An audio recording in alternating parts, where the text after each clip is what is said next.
off a driver's thumb and slashing several other people in the Bronx last weekend are out on bail, and that's not sitting well with one of the victims. Richard DeLeon's hand is very heavily bandaged, as you can see right there. Last Sunday morning, 3 passengers were in his Liberty cab when all of a sudden police say the suspects opened the door and started swinging a machete. DeLeon raised his hands to defend the passengers and his thumb was cut off. The suspects were arrested but released on $200 bail. DeLeon's family says the judge went too easy on these violent criminals. That's one of the most frustrated things because we just want justice. And those kids are out there and they might be able to hurt somebody else, and we don't want no family to go through the same thing that we're going through. One of the suspects, Kenneth Guzman, posted on Facebook he had to make it home for dinner, grateful, home on bail, and all that. We reached out to the judge who set the bail, but we haven't heard back. Morning suspect is now under arrest following a brutal rape in the Melrose section of the Bronx. Police say Lynette Burris followed a 23-year-old woman inside her building early Thursday morning. Burris allegedly forced the victim into an elevator, placing her in a headlock until she lost consciousness. Police say he then dragged her to the rooftop and raped the woman. The suspect then took off after robbing the victim of her wallet and cash. Burris is now facing a list of charges, including rape and robbery. Welcome to another edition of The Morning Stretch. I'm your host, Tony Herbert. In the clips you just saw, we saw Richard DeLeon, a livery driver, who had his thumb cut off by an assailant who was released the same day. An assailant who, in fact, bragged about making it home in time for dinner. We also saw 23-year-old Lynette Burris being taken into custody for an alleged sexual assault. Now, one of our previous guests, Michelle Eskenazi, president of the New York State Bail Bonds Association, who was on our inaugural show of The Morning Stretch, warned us. She was clairvoyant about the crisis presented by bail reform. Now, most recently, on Saturday, April 7th, Lynette Burris allegedly robbed and sexually assaulted a victim while he was out on bail. $1,000 of which was provided by the Bronx Freedom Fund, a group funded by the likes of Richard Branson and record executive Jason Flum.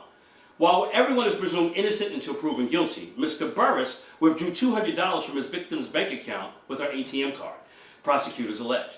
So I'd like to welcome back Michelle Eskenazi, president of the New York State Bail Bonds Association and CEO of the Empire Bail Bonds. You know, sometimes being right could be so wrong. What's your thoughts about it? I mean, you predicted this. Yes, I predicted it because what happens with these bail funds is that they just kind of go up to Rikers Island, they go up to various bail windows throughout New York City, and they just simply fill out a check and they put up bail. They have no idea who they're placing bail for. Mm-hmm. See, what happens with the concept of bail through history is that we use something in surety bail and private sector bail called the circle of love. So if God forbid you were incarcerated, mom, auntie, or grandma would be involved. Well, these people, and they just make the decision, they just pay bail randomly just for anyone, even though it defies the statute in which their charter put them into business initially with the State Department of Insurance. Mm-hmm. You know, and I followed up, and when we were talking, matter of fact, I had a quote from what we had discussed before. You had warned us that the bail reform was an easy passes for folks to get out. Now here it is, we're having tragedies and violence that's coming to fruition, and the ugly truth, I should say, behind what the folks are saying should be a concern, i.e. the Kalief Browder situation, where they pushed the Criminal Offenders Advocates Act, which I'm looking at here, and that whole agenda. So now, where are we? What do we do at this point? Well, I mean, I really think that what we need to do is really come together as a group of vested stakeholders.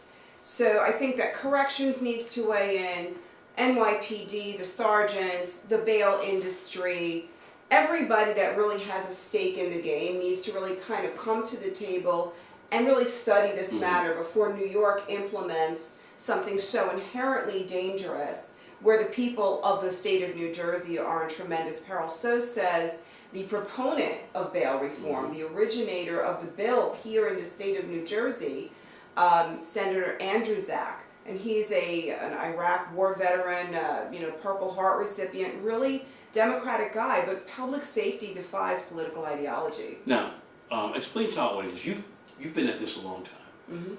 How did you know this was coming?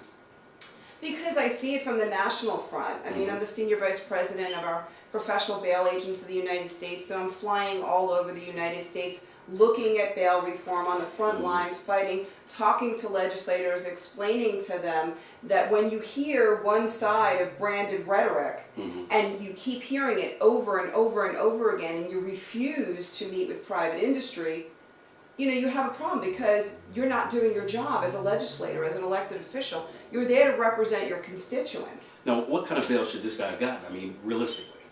Well, listen, Tony, at the end of the day, I'm not a judge. I don't really know that anybody would want me to be a judge. But the fact of the matter is, the judge should have looked at this defendant's criminal history. And that's how you say, does this person come back to court? When was the last time he committed a crime? See, what happens with these low bails on crime of moral turpitude is basically it says to the criminal recidivist offender, it says, don't worry about it. Just go right out ahead and you go ahead and do it again. And when you come back into the system, we're going to give you another low bail. Because really all it is about showing up. But that's not true. You're sending a message to the criminal offender. And in this case, this is not a first-time offender. This is a criminal recidivist. Now, you push back against this whole reform aspect. Some would say that you're looking to get a bigger piece of pie. How do you respond to that? Well, listen, the fact of the matter is I've been running crime in New York City for 25 years already. So I've eaten pie. We all make money. Correction officers make money. I pay taxes. We have employees. It's not really only about money because the truth of the matter is I am a single mother. I'm a Cuban-American woman. I have 4 children that I raised in New York. And I know more about the belly of this beast than any of these reformers do. Now, you also... some would say that you're fear-mongering, or you're just creating a hype so that you can get paid. How do you answer that? Well, I don't believe that I'm fear-mongering because the truth speaks for itself. Look at this case that you're referring to. Now, are you a proponent of bail reform or you're not? I'm just curious to get the full gist of it. Well, actually, it's a very good question. And I think it's a fair question. And I think that, the bail industry is in favor of accountable reform. Right. We're not in favor of open up the jails and let everybody out because that is, that we're going to need martial law in the streets to control New York. Right. Now, I'm going to give you some credit because I think there was an incident with a young man in the high school or the bully situation. You actually stepped up and said that you would put up the bail there. Well, I actually did put up the bail for Right. him. As a matter of fact, I'm also the very proud PFLAG mother. So this young man is an LGBTQ young man, and he was bullied, and the Bronx School District didn't do very much to protect him. And the story goes is that he was assaulted, and he defended himself, and the other young man, by virtue of that, was inadvertently killed. He did not have what it took to get himself out of jail. Right. So the community came together, and they started putting in some money, a little bit here, a little bit there, and I put up the bond without any collateral because I believe that he has the inherent right to the 8th Amendment. He has the right to bail. So that's why I did what I did. But should everybody have that right? Everybody should have that right, 100%.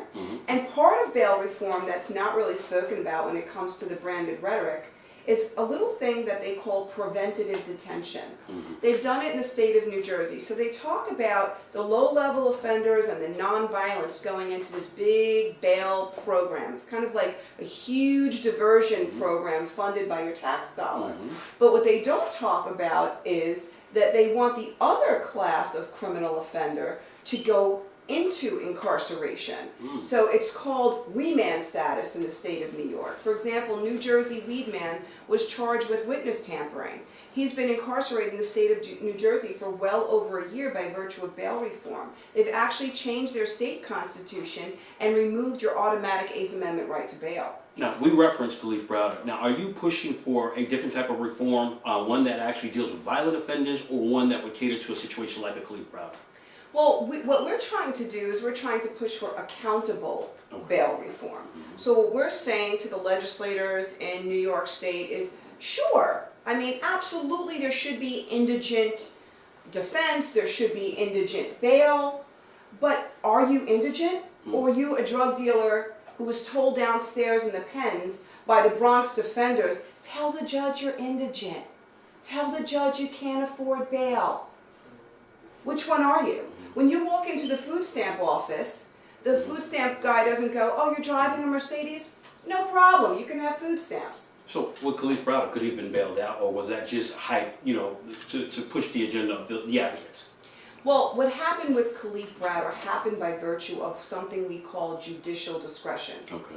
The judge saw that he VOP, which is a violation of probation. The judge, in fact, being Darcel Clark, who is now the Bronx District Attorney, correct? Okay, I didn't, then you know more than me about who the judge was. Mm-hmm. So the judge, in the judge's discretion, decided that the defendant was in violation of probation. So on the VOP docket, the judge remanded Kalief Browder on that docket. On the new charge, he set $3,000 bail.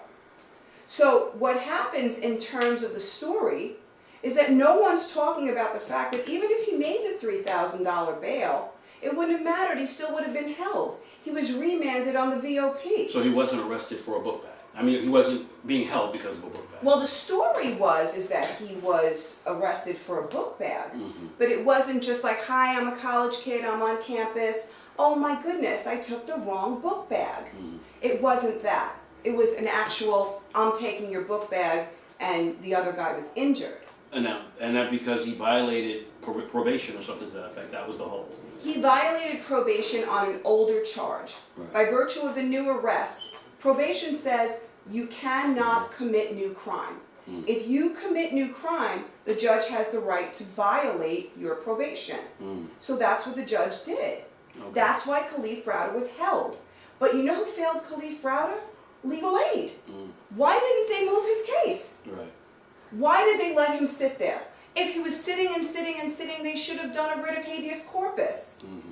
They are fired. They failed. And even if they had, again, like you said, even if they had the money, they couldn't get him out anyway. They will not because of that hold. But if they would have been expeditious in their defense of that specific defendant, maybe the judge would have listened. Maybe they could have put a package deal together. Maybe something could have happened. But they didn't do their JOB. Always good to get information. We're going to back up the flip. I want you to take a look at this, and then we're going to come back on the other side. Sure. Back now with an I-Team exclusive interview. A correction officer brutally attacked on a subway platform right in the middle of rush hour. Now she's telling her harrowing story for the first time and why she feels like she's being victimized a second time. Here's investigative reporter Sarah Wallace. He just started punching me in my eyes. These are the result. Quinn Thomas's eyes, blackened and bloodshot several days after a vicious attack on the number 6 subway platform in Parkchester. One of her eye sockets was fractured, her fingers and wrists too. I thought I was gonna die. She's so sensitive to light now, she has to wear sunglasses. Excruciating pain. I've never in my 35 years on this earth felt no pain like this before. Thomas, on her way home from her correction job, says a stranger on the 6 train falsely accused her of dissing him and his girlfriend, then pushed Thomas as she got off at the stop and spit all over her. I turned to my right. Before I could look to see where he was at, he just came out and started punching me in my face, just pounds and pounds and pounds, and all eyes and temple shots. It's just like someone beating on a punching bag. It was just no regard to life. This witness, who was on the train and the platform, confirmed every detail of Thomas's account. It was intentional. It was malicious. She didn't start it. No, of course not. You know, it was more, she actually tried to avoid it. It was brutal. Thomas says she pulled out her shield and identified herself as an officer and tried to call 911, but that just enraged the suspect even more. He took my shield and my phone, and he ran. I had blood everywhere. Alert NYPD officers nabbed 28-year-old Joshua Allen nearby. Thomas says from the beginning, prosecutors seemed more interested in defending him than her, saying Allen had no criminal history. They told me they don't want to go to trial. It's a waste of time. The Bronx is not going to give no one a felony that don't have any priors. The Bronx DA's office charged Allen with robbery, but only misdemeanor assault. Thomas learned from us that he'd been released. This document shows he got out on his own recognizance. The DA's office says there was some bail, but he's out. Now, I was told by the ADA that if this was Manhattan, he would probably be under the jail. He would be in jail in Manhattan? Yes, in Manhattan, absolutely. Welcome back. Now, I want to make a quick point of clarification. Kalief Browder appeared before then-Judge Darcel Clark 6 times. And of course, Darcel Clark is now the Bronx District Attorney. Now also, what we just saw was a news clip on Quinn Thomas. a corrections officer who was brutally beaten in the Bronx on April 27, 2018. She suffered a broken wrist in the attack, a fractured orbital bone, and astoundingly, the assailant, Joshua Allen, was released on his own recognizance after this assault, with the prosecutor signaling to the victim that they would only seek probation. In fact, let's listen to the clip Correction Officer Thomas recorded of her conversation with the prosecutor's office when she learned how they would proceed with the case. An emotional Thomas recorded a meeting with two assistant district attorneys who informed her they were going to offer Allen a deal of probation with a couple of months in jail. You can't do that. I can't do that. I've seen people in this county punch someone like you and cause death to that person and walk away with a misdemeanor and 2 years probation. How do you look at the Bronx DA's office? I look at them as a disappointment and a disgrace. The president of the Correction Officers Union is outraged at the minor assault charge. This guy should be in jail. I think the Bronx District Attorney's office screwed up. I think they made a mistake. I feel like I don't matter as a human being and I don't matter as a public safety officer. The Bronx DA's office says it can't comment because the case is in its initial stages. Thomas's alleged attacker, who has pleaded not guilty, is scheduled to be back in court next month. She is scheduled for eye surgery tomorrow to repair her fractured socket. Back to you. Now, joining this discussion is General Counsel to the Corrections Officers Benevolent Association and partner of Kohler and Isaacs, Attorney Steve Isaacs. Welcome.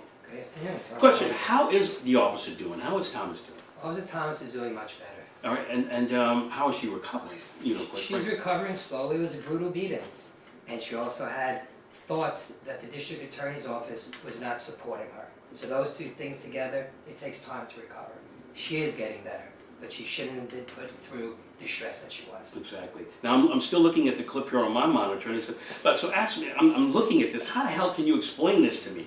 A grown man assaults an officer of the law and is allowed to walk with no bail. It's inexplainable.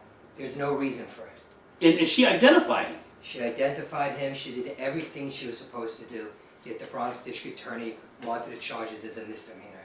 So imagine a law enforcement officer attacked on public transportation and being told the injuries and severity are not enough to prosecute this as a felony. What New Yorker stands a chance? Now, do you think this is sort of kind of a component that's an outcome of this whole rush to close Rikers Island by both the mayor and the governor? I think it's absolutely a rush. You use this term bail reform, this big term, but nobody then thinks about the people it affects. It affects people like Officer Thomas. It affects my clients, the correction officers. They shouldn't have to be thinking, it's dangerous enough in the street, in the jails, I don't have to worry about what's in the street also. The citizens shouldn't have to worry about that. So now, what's your experiences with the judges in the Bronx? Is it that they don't care? I think the judges in the Bronx are slowly getting it. I think historically, they were not very sympathetic to the plight of correction officers in particular. I think they thought, well, an assault, no big deal, that's the job you signed up for. And that was never the case. I think recently, they've begun to understand that the role of a correction officer is an important one. And the sentence of somebody who assaults them must reflect that. So consecutive sentences, more severe sentences, in the appropriate cases are beginning to happen. Now, either one of you can jump in. In the Lippman report, he said that even violent criminals should be released. Does that make sense? The Lippman report, if you really want to look at it, is, as the president of the Correction Officers Union has said, is nothing but a land grab. Right. If you look at the members of the Lippman Commission, not a single one of them ever walked a tier, never worked with an inmate. What do they really know about running a jail? They may know about how to build a building, but they know nothing about law and order. And that was a very, very biased decision by that commission made. They should have asked the professionals, and they chose not to. But they said violent criminals should be released. Should we not be concerned? We should be extremely concerned. Right. We should be concerned with any criminal who goes back out on the street and preys upon the citizens of the city. Michelle? Well, I mean, I also think that it's just happening ad nauseum, and people in the good city of New York don't know enough to know. What I would encourage people to do is actually go sit in arraignment for the day. It's a public forum. You can go sit there and take a look what your judges are doing. Take a look at who they're letting out.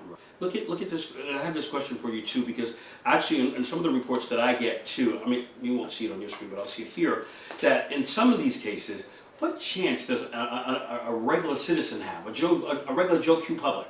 What could they get? What kind of benefits can they get out of this, knowing that they could easily be assaulted in jail? I think it transcends regular citizens. I think that we would be remiss if we didn't mention the fact that New York City is a city where we have global tourism every single day. And post 9/11, we owe it to our soft target tourist visitors to have a level of public safety in our city that is far superior than any other city in the world. Now, in your world, are you seeing drop-offs of bail for these violent criminals?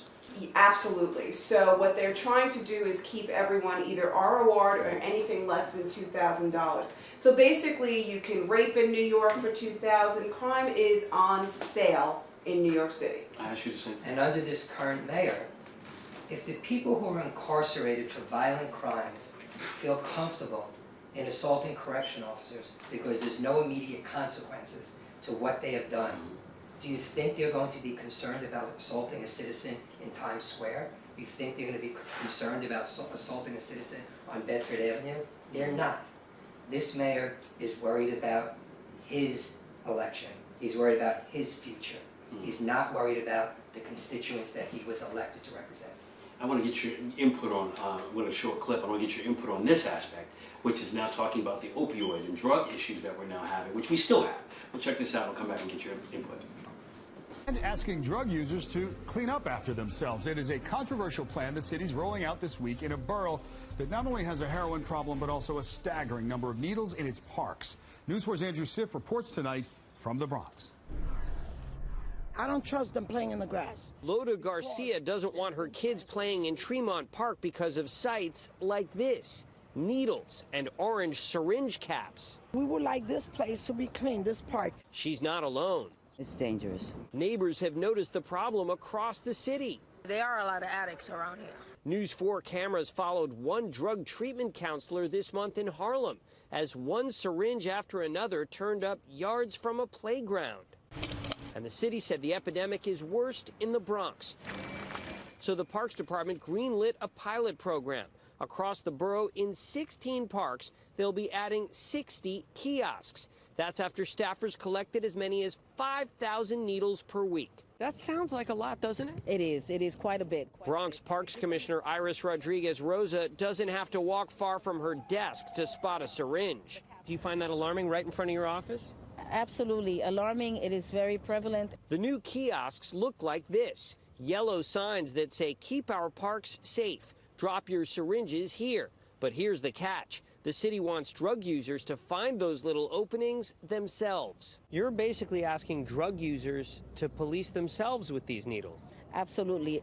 The epidemic is so widespread that we're asking them, and if you talk to any one of them, I mean, they're human beings, and I'm sure that we can appeal to them to try to make sure that they provide a safe environment for their own relatives and their own children and their families. Many neighbors want a more aggressive approach, but the city says similar programs worked in Seattle and Vancouver. The city says those drop box kiosks are now in a local warehouse. They'll be added to these parks later this week. In the Bronx, Andrew Siff, News 4 New York. After a Bronx woman is raped and robbed in her apartment building, police, they've arrested the man they think is responsible. And News 12 Nightside's Amy Rodriguez has more on that suspect. That's right. The 30-year-old Brooklyn man, Lanique Burris, walked out of Special Victims Unit here in Longwood in the Bronx. His demeanor very shy as he put his head down and stayed away from the cameras. I even asked him some questions and he did not answer them. He tried to hide his face as much as he can, but that man now charged with several counts, including sexual assault, strangulation, robbery, and rape. Of police saying that this is not his first encounter with the law. He has 21 prior arrests. The mother of that victim telling us yesterday that her biggest fear was that this is a recurring man with the law, and that she hopes that this gets him behind bars for good. Now Burris will have to face a judge in Bronx criminal court where he will be arraigned. For now, in Longwood, Amy Rodriguez, News 12. So let me ask this question. Is this what Governor Cuomo and Mayor de Blasio have in mind with bail reform? I think that their ambition should not supersede our safety. And if bail reform to them means emptying the jails and putting people who do not belong on the streets, then the citizens of New York have a problem. And that's what it seems to be. Sure. I agree. I mean, it's a political movement, and that's really what it is. It's, hey, people are incarcerated because they're black and they're brown and they're poor. Here's the thing, Mayor de Blasio and also Governor Cuomo, people that are black and brown don't always commit crime. Right. Okay, that's just, some of them are pastors, some of them are legislators, some of them are correction officers. They're really good people in the state of New York that are not pigmented, that don't choose recidivism as their career. Now, what action should be taken by the general public? I mean, who should they go to ensure that violent criminals are not released on our streets? The people making these decisions, the governor, the mayor, the members of the city council, the local district attorneys. They need to hear from the people of the city of New York. Okay. They need to hear that you're putting us in danger. The correction officers, whose lives are put on the line every day, and the governor and the mayor just don't seem to understand that. Now, talk to me a little bit about these not-for-profits, like, you know, the Jay-Z's and the Mark Zuckerbergs and John Legends, who actually are advocating for early release. You know, do they really understand the harm that they're causing by this kind of activity?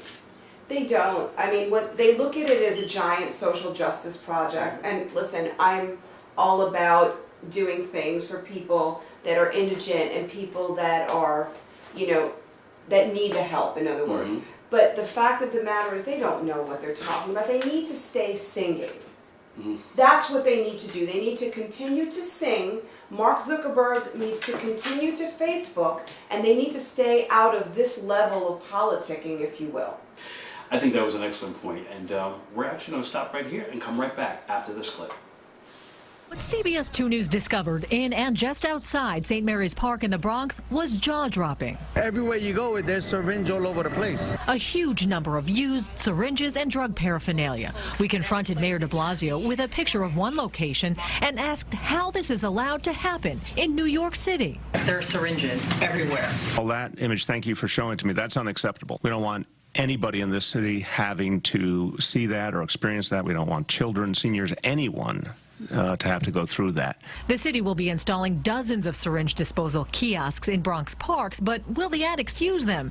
The mayor admits the problem goes beyond dirty needles. There is a drug use problem in New York City, including a resurgence of K2, synthetic marijuana. The NYPD is dealing with a dangerous batch of K2 in Brooklyn, with more than 50 overdoses and at least a dozen arrests over the weekend. We saw people literally stumbling all over the streets. This situation in Brooklyn is being addressed very aggressively, too.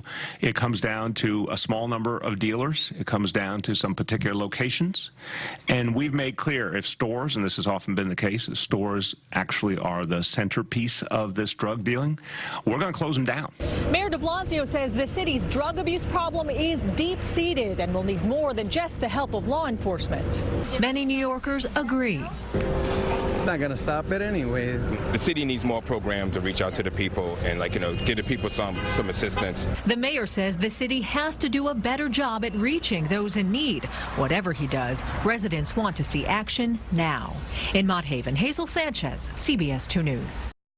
Mayor de Blasio says more people in New York City die of drug overdoses than in murders, suicides, and car accidents combined, and something must be done. The opioid crisis is tragically across the board. It affects every kind of community, every kind of income level, every demographic. The mayor using his weekly radio address to plug his new drug-fighting pilot program, 4 privately funded legal injection sites where drug users can safely shoot up in the city. The Manhattan site would be here at Housing Works Midtown West on 9th Avenue.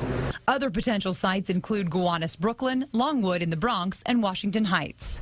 The sites would move drug users and their needles inside and give them easy access to counseling and overdose medications. The plan requires approval from the state health department run by Governor Cuomo, who stopped short of supporting it today. The goal is a laudable goal. How you get there is obviously the question. If you're a drug-addicted individual and you can use opiates legally without repercussions, then why would you want to go into treatment? Similar centers have seen tremendous success in Europe and Canada. Addiction specialist Dr. Harris Straightner says different health standards could skew those statistics, and he worries about creating more addicts than those the centers would potentially help. We're giving a message to real young kids, and we know young kids use drugs, that, oh, they're coming up with legal places to use opiates. must mean they're not that bad. And what about the people who live near these proposed injection sites? They should bring in to outside the city. It's just inspiring people to get addicted to this kind of stuff. Crazy, a lot of crazy stuff. But with other cities like Seattle, Philadelphia, and San Francisco considering similar plans, the mayor says he's fighting to make New York the first city in the country to use these centers to turn the tide on the opioid epidemic. In Midtown, Jessica Moore, CBS 2 News. Again, here we go. New York politics at its finest. You just saw clips of New York City parks flooded with needles, thousands of needles. And the mayor is proposing injection houses to prevent overdosing of drugs. We're back in the studio again with Michelle Eskenazi, president of the New York State Bail Bonds Association, and the Corrections Office's General Counsel, Steve Isaacs. So I got a question for you. If I sold drugs, i.e. heroin or opioids, is that illegal? It certainly is, and certainly somebody should be prosecuted and somebody should be arrested, but it's simple to me. The mayor hasn't been able to keep jail safe, he can't keep the streets safe. And he is turning our streets into a bazaar for drugs, and the people of New York are going to suffer. Michelle, if I sell opioids or marijuana, is that illegal?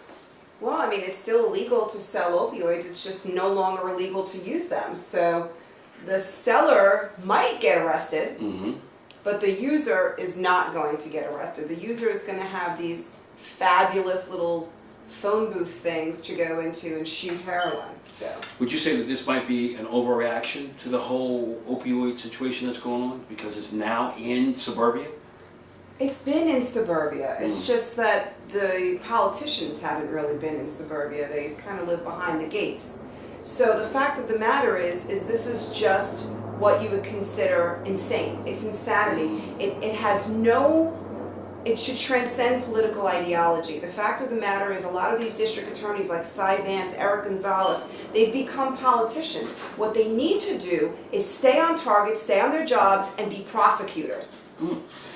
So Steve, if I'm walking around with a bag of dope or marijuana, would I be arrested? Well, you should be, but I assume you'll call the mayor and he'll figure out some way to have you not arrested. And therein lies the problem. Now, they're talking about these quote-unquote shoot-up locations. What comes to mind, it takes me back to the 70s when they had these little dens where people were caught, selling drugs and laying there like they were dying. What sense does this make? It makes no sense. We saw it in the paper the other day, 2 gentlemen in a park shooting up heroin. Do you think the people who are going to these shoot-up houses are simply going to follow the rules? Or they're going to get high and they're going on the streets? They're going to leave their needles outside? And I hope to God it doesn't happen, but some child at some point is going to pick up one of those needles and inject themselves. Now, does crime follow behind this kind of usage? Of course it does. Do you think that the people who are going to all of these shoot-up sites, look, some of them have problems, without a doubt. Some of them need real treatment. But the problem, this is an oversimplification of a very big problem. And you put all of these users in one spot. What do you think is going to happen? Now, I had a debate on my Facebook Live one time with some folks. And I guess what I brought about is I worked in a 40-woman bed shelter. And we did have a lot of those that were addicted, primarily to some heavy drug usage.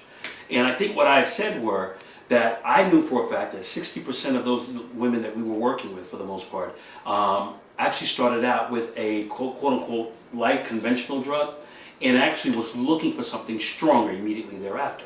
And I was challenged with that thought process. What do you think that once they try the marijuana, do you think that there's going to be a need to try something stronger down the line? The studies seem to suggest yes. But again, an oversimplification of a problem. And it's another question people should be asking this mayor, who needs to answer that question. Sure. I just think that instead of taking however many millions of dollars it's going to cost to invest in these shoot-up sites, take the millions of dollars and invest it in rehab, because everyone is addicted to opioids anyway. It's just, it's tragic. So doesn't shooting up in these little dens circumvent the law? We have laws for this stuff. How is it that they're able to come in and say, all right, everything is okay, fine, you go in there and we're going to back you and go in there and do your drugs? It circumvents the law, and whether or not the federal government and the DEA are going to agree with the mayor's policies is yet to be seen. People who need help, the city should try to help them. Rehab centers, not shoot-up centers. Now, let me ask this question, because again, and we just talked about something with regards to, you just got a bill that just dropped in the Assembly. Tell us about that. Well, the bill that was proposed in the Assembly was for all pregnant women, regardless of crime, to be released on their own recognizance. So basically, essentially, if this goes through, if you're a pregnant woman and you decide to commit a crime against humanity or whatever, you're essentially going to be released on your own recognizance by virtue of the fact that you're pregnant. But what they don't say is the reason they want these sorts of bills is because they don't want to pay for incarceration.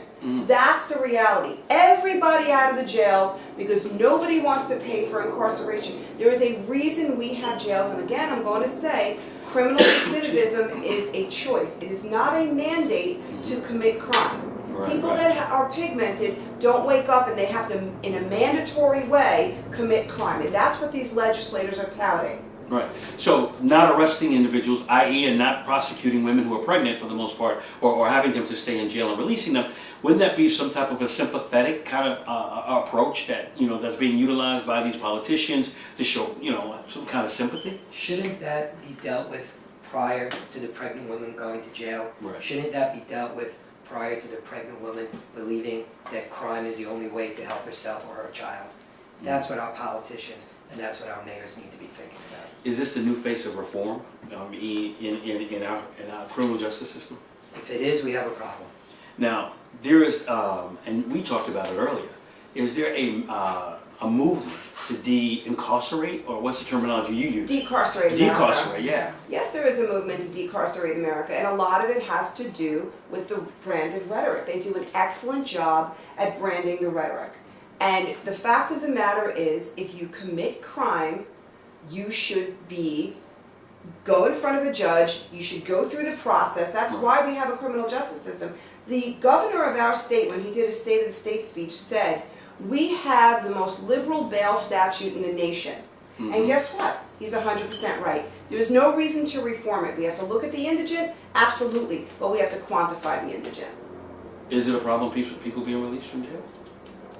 Not every person, but violent criminals, violent people who go back onto the street and prey upon the citizens. If you can't keep the jail safe under the current mayor's policies, how are you going to keep the streets safe? So the answer is yes. That's a valid point. That's a valid point. Anything you guys both want to add? Well, I just want to add that I believe that the people in the city of New York, the moms, the dads, the people that don't know enough to know really need to take a look at what is bail reform. You can take a look at it at usbailreform.com and really kind of get to know what your legislators are working at. If bail reform doesn't make us safe, then it's not good for us. Why not? Because I don't want to be thinking about walking down the street. I don't want my young daughter to be thinking about walking down the street. I don't want your child, I don't want Michelle's grandchild to be walking down the street and thinking, is that violent person who was just released on bail, who's committed robbery after robbery, am I going to become his or her next victim? But aren't they accused of these particular crimes? Yeah, of course, but even with today's bail statute, one of the things you look at is straight to the person's case, and you look at their background. Somebody who's committed crimes over and over, bail is not for them. It's just not. Some would say that bail might be some sort of a ransom to keep people locked up. Bail is a guarantee that somebody will return to court. That is beyond. That is just not the truth, to be honest with you. Bail is not a ransom. Bail is designed to ensure the defendant's future appearance in court. And I have to tell you that the bail bond industry has been doing a bang-up job at that very issue for over 200 years across this great nation. But does it stop people from committing crime? Well, to be honest with you, when a person is released on a bond and mom and grandma and auntie and the family is involved in that person's release, there's less of a chance of that person committing more crime because there's accountability in that person's release. You tell me any time the government has taken over anything and done a tremendous job. Look at the VA. That's where we're going to be with bail, at the VA status. Steve, I'm going to give you your last word. And actually also wanted to know what type of law that your firm practices as well. Our firm represents law enforcement unions and the Correction Officers Union and seeks to help their members and the board in their daily battles against the city of New York, seeking to make the jail safe, seeking to make sure the members go home safe. seeking to enforce their collective bargaining rights. So we help them in all aspects of what they do. Cool. Well, Michelle, Steve, thank you guys for joining us. Very enlightening, and it's information I definitely want to make sure it gets out there. We're going to come back with some more with my rant. You guys stay tuned. Again, thank you to my guests.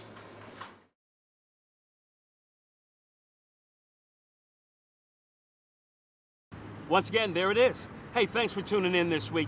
And I want to also thank my guests, Michelle Eskenazi, president of the New York State Bail Bonds Association, and Steve Isaacs, who is general counsel to the Corrections Officers Benevolent Association, for also sharing such inspiring information. But let me be very clear about something. Actually, we're now downtown Brooklyn, my beloved Brooklyn, where I was born and raised, and we're getting prepped to shoot another show and talk to some folks on the street about other things. But I had to make sure that I came back to let you know that there's some serious concerns, and you should be concerned. Here it is. An individual by the name of Lanique Burris was released from jail on $1,000 bail that some organization put up because they felt that his rights were being violated. They get him out on jail, and then allegedly he turns around and commits sexual assault. That's a problem. Then you have a mayor who's out here telling everybody he's going to open up drug dens for people to go and shoot their drugs.